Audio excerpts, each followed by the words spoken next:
Hey everyone. If your Vercel site is showing SSL errors in 2026, like not secure warnings, invalid certificate, or HTTPS not working, don't worry. I'll show you how to fix Vercel SSL certificate problem step by step. First, open Vercel and check your domain connection. SSL will only work if your domain is properly linked to your project.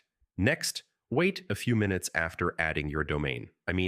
Vercel automatically generates SSL certificates, but it can take some time to activate. Now verify your DNS records at your domain provider. Incorrect CNAME or A records can block SSL provisioning. After that, remove any conflicting or duplicate domain entries. Domain conflicts can prevent certificate generation. Next, enable HTTPS redirect in your Vercel settings. This forces all traffic to use secure SSL connections. Now, redeploy your project to refresh configuration. This helps update SSL routing properly.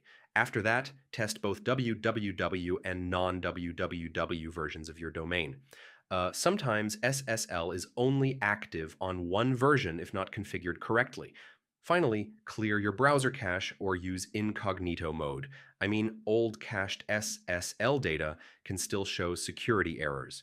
So yeah, that's how you fix Vercel SSL certificate problem in 2026. Follow each step carefully and your website should load securely again. And if this helped, don't forget to check out more deployment tutorials for beginners.